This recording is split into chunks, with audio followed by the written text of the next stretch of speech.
Ini adalah garam hebat. Katanya ada 1.100 manfaat demi kesehatan pada garam ajaib ini.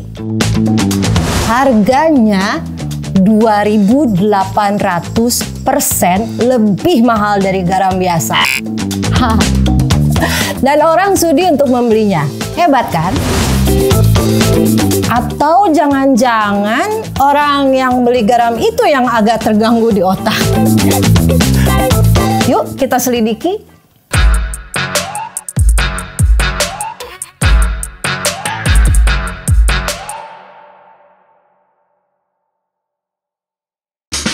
Kemarin saya cek di salah satu supermarket langganan kami di Bandung, harganya dari garam pink itu 98.000 per 500 gram. Sedangkan garam yang paling populer di Indonesia sekitar 10.000 sampai 11.000 per 500 gram. Sedangkan garam yang kami biasanya konsumsi di rumah paling mahal harganya 3.500 per 500 gram. Apa gerangan manfaat dari garam pink Himalaya sehingga harganya 28 kali lebih mahal? Namun sebelumnya, Dominik akan kasih penjelasan sedikit garam pink Himalaya itu apa. Garam Himsalt ini berasal dari satu tambang garam di Pakistan. Dan hanya dari tambang itu saja. Namanya Khawaja Salt Mine yang dekat Islamabad, ibu kota Pakistan. Tapi apakah benar Himsalt itu semuanya dari Pakistan sana? Tunggu, aspek ini kami akan membahas nanti. Garam pink ini sudah ditambang sejak lama. Namun baru sekitar 1 dekade ke belakang ini, garam ini mulai mendunia. Pada pertamanya di Amerika Serikat dan tak lama kemudian di Eropa.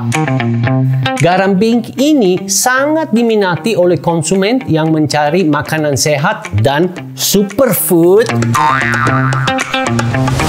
Mungkin ada beberapa di antara kalian yang jadi kaget.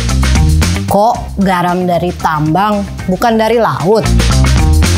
Bukankah semua garam berasal dari laut? Betul. Semua garam pada awalnya dari laut. Namun, selama ratusan juta tahun, bentuk bumi dan letak dari benua-benua sudah sangat berubah. Satu tempat yang sekarang adalah daratan, dulu adalah lautan. Dan sebaliknya. Pokoknya, manusia sudah sejak lama peroleh sebagian dari garamnya dari tambang, bukan dari laut saja.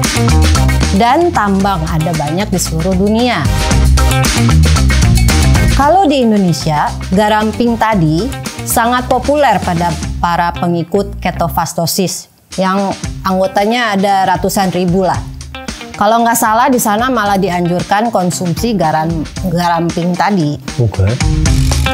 Sehingga garam pink di Indonesia pun sudah dapat dibeli baik online maupun di supermarket yang lengkap.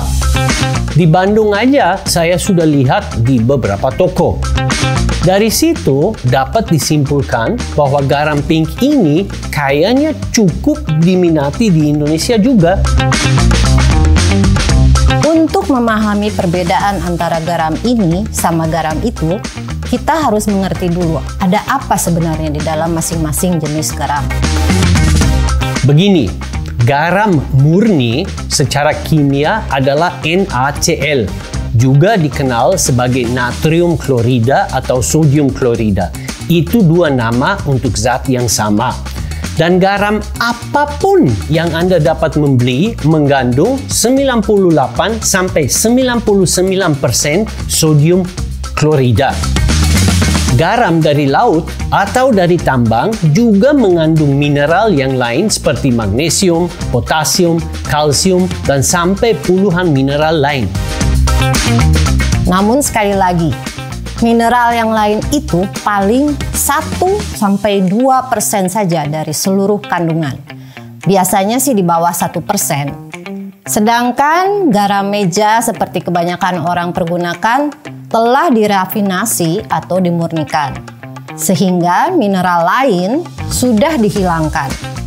Dan garam meja biasa 99,99% adalah sodium klorida saja.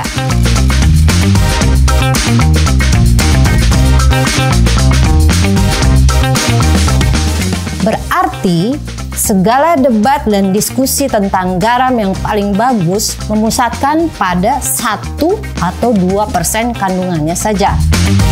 Nah, sekarang Dominic akan menjelaskan tentang mineral-mineral yang 1 atau 2%. Tubuh kita perlu mineral. Itu adalah satu fakta yang tidak perlu didebat. Memang tubuh kita membutuhkan mineral seperti magnesium, potasium, zat besi, kalsium, dan banyak yang lain. Dan bahwa garam pink Himalaya itu mengandung mineral itu juga nggak perlu dibahas karena memang betul. Akan tetapi garam laut biasa juga mengandung semua mineral itu dan dalam jumlah yang sama. Begitu pula semua garam yang berasal dari tempat tambang garam yang ada ratusan di seluruh dunia. Klaim bahwa garam pink itu punya kandungan mineral lebih daripada garam laut atau garam dari tambang sama sekali tidak ada dasar sains atau kajian yang membuktikannya.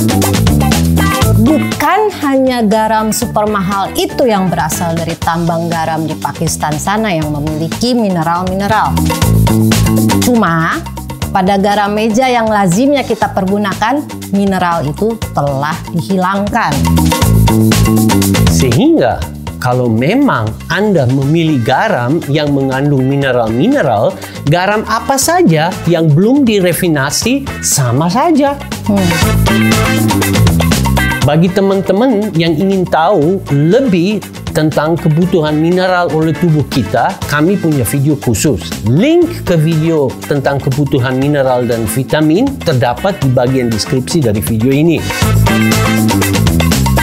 Sekarang rekanku akan sedikit membahas tentang keajaiban lain yang katanya pada garam pink Himalaya itu. Kalau Anda buka Google dan Anda dalam bahasa Inggris mencari benefit of pink Himalayan salt, yang artinya manfaat dari garam pink Himalaya, Anda akan menemukan banyak situs yang mengagungkan manfaat kesehatan dari garam pink ini. Di antara lain, klaim mereka adalah bahwa him salt itu mengandung sampai 84 jenis mineral yang berbeda-beda. Hebat kan? Betul.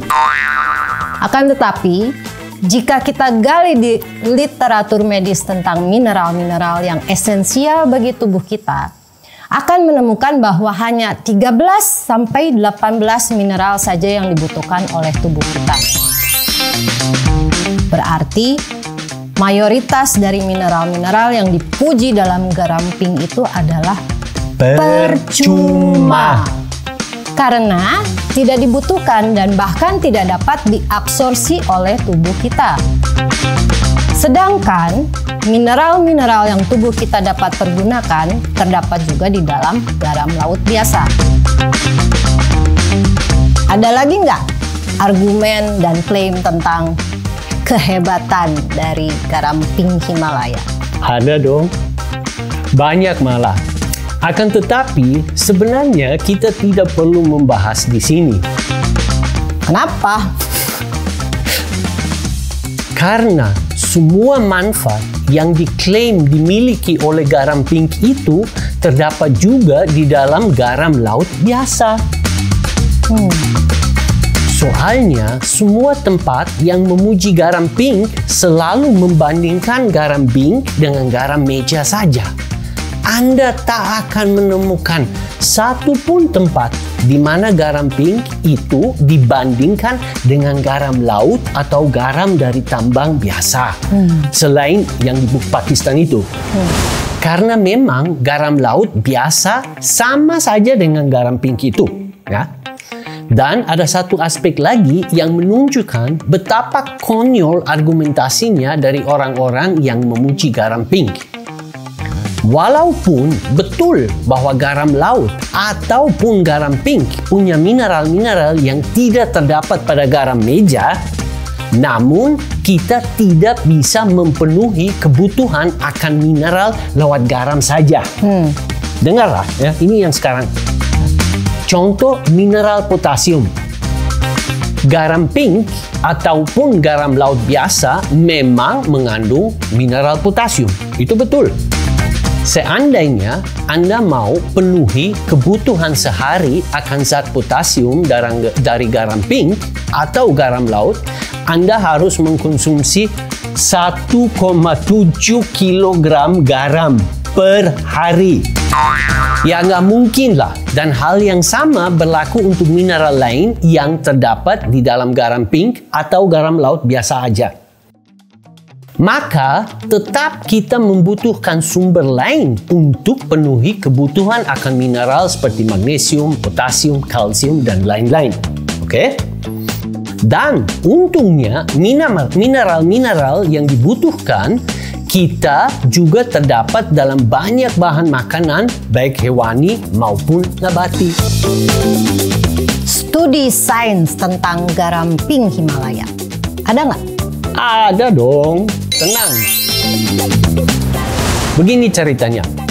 Satu tim peneliti di Australia dari Lembaga Nutrition Research Australia telah mengkaji 31 merek garam pink Himalaya yang lazimnya dapat dibeli di toko-toko di Australia. Dan hasil penemuan pertama dari kajian mereka cukup mengagetkan. Berlawanan dengan kepercayaan populer, tidak semua garam pink ternyata berasal dari pergunungan Himalaya. Berarti juga banyak yang palsu dong. Hasil penelitian juga menunjukkan bahwa kandungan garam pink tidak konsisten dan tidak dapat diprediksi. Misalkan, beberapa merek garam pink Himalaya tidak mengandung zat besi, sedangkan yang lain mengandung sangat banyak zat besinya. Kadar kalsium juga berkisar antara 50 sampai 500 mg per 100 gram garam. Ada lagi yang cukup mengagetkan. Mereka juga menemukan aluminium dan zat timbal yang malah merupakan racun bagi tubuh manusia di dalam garam pink itu. Bagi teman-teman yang ingin tahu lebih lanjut tentang hasil penelitian terhadap garam pink, kami taruh beberapa link pada bagian deskripsi dari video ini. Para penggemar garam pink punya dongeng lain, yaitu mikroplastik dan kotoran lain di dalam garam laut biasa. Ini salah satu argumen yang dipakai untuk memuji garam pink, bahwa tidak ada kotoran dan mikroplastik di dalamnya. Dan memang garam laut biasa bisa mengandung mikroplastik ini. Namun argumen bahwa garam pink tidak memiliki mikroplastik cukup konyol juga sih. Kenapa? Karena kebanyakan produk garam pink yang Anda beli datang dalam kemasan plastik. Dan kristal garam itu cukup tajam loh.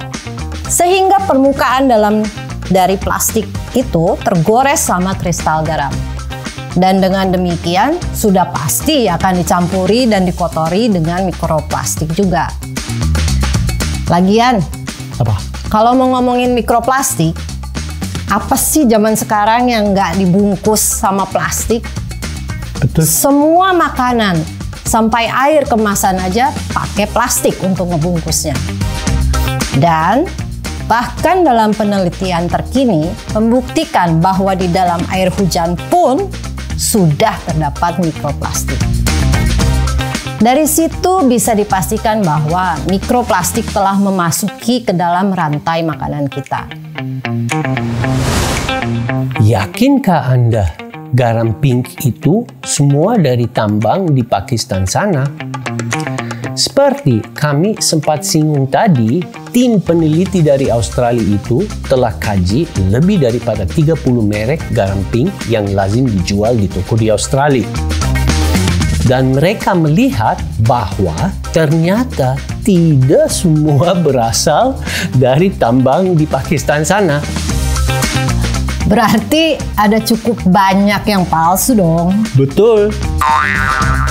Ya, ternyata begitu. Dan kalau kita sadar betapa mahal garam pink itu di pasaran dan betapa besar profitnya bisa diraih dari penjualan garam itu, menjadi jelas bahwa tentunya ada pihak yang memalsukan garam pink. Dan sekarang mungkin Anda akan jadi kaget.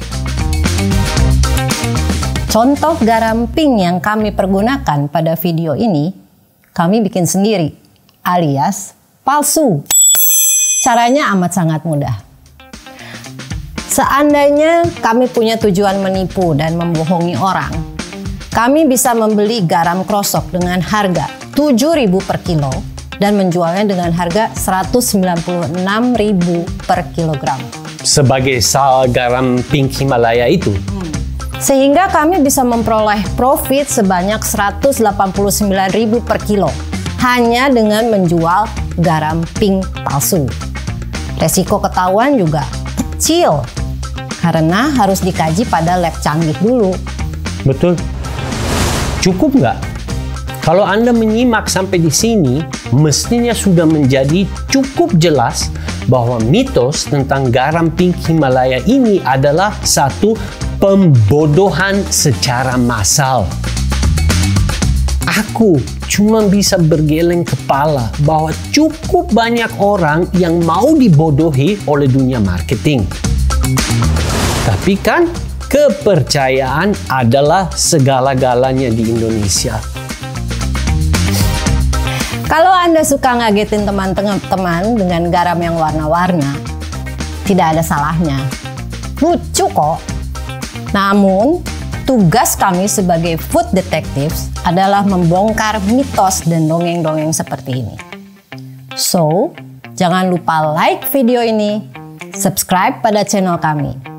Dan kalau Anda mau mengetahui tentang mitos dan pembodohan lain, silahkan klik ke link yang ini.